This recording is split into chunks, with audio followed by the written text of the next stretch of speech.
Fall na talaga dito sa Alaska. Tignan nyo yung mga dahon ng kahoy na ninilaw na at nagsilaglagan na din sila.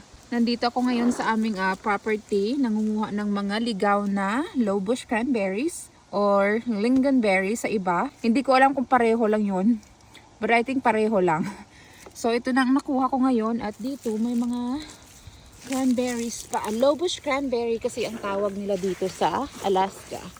Ayan o. Yan yung itsura nila. Alright. Ayan o. Bilisan natin kasi naiinip daw yung iba manood na. Ang bagal ko daw. Kasi mahirap na nagbi-video tsaka nangunguha. Ganyan o. Ang dami nila dito o. Maganda yung berry na to kasi nandito lang siya sa aming property. Hindi ko na kailangang mag-drive pa sa malayo para maghanap at manguha nito. Marami na rito oh. Ayan.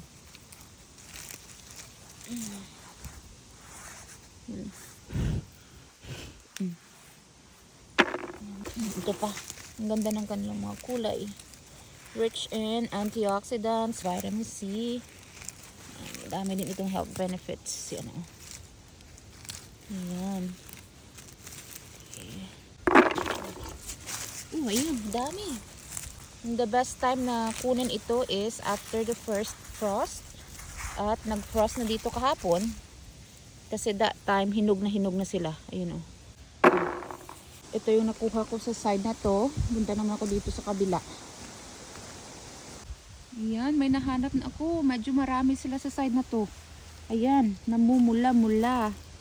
Sa mga bago pala dito sa Alaska at gusto manguha nito, ito yung itsura ng kanyang halaman. Yan yung mga dahon niya, oh. Oval yung shape. Ayan. Manguha muna ako. Gusto kong makapuno ngayong gabi. Gusto kong punuin yung bucket na yan.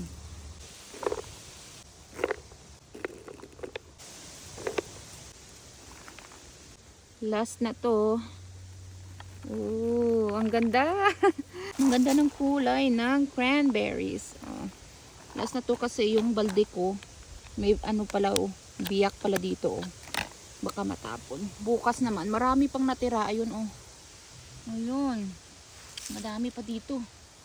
Bukas naman. Ang goal ko tomorrow is dalawa nito. Ganito katangkad yung aking bucket. Uwi na ako. Babalik na ako dito bukas. Daan naman tayo dito sa high bush naman na cranberries. Ang gaganda ng kulay ng kanilang mga dahon. Yan, namumula-mula. May mga bunga din yan. Ayan, mangunguha din ako niyan. Inuuna ko lang muna itong mga low bush na cranberries kasi natatakpan sila ng mga dahon na nalalagas. Mahihirapan ako pag pinatagal ko pang hindi kunin ng mga to. Ayan, uwi na kami. Yan na yung aming driver right there. Kami kasi kasama ko si Blue. Ayun. Ito yung kuha ko. Sakit na yung likod at saka tuhod ko. Cranberries kayo dyan. Diba? Ang ganda ng mga kahoy. Yan lang. See you ulit bukas. Blue, say bye to them. Can you say bye? Bye everybody. Good boy. Bye everybody.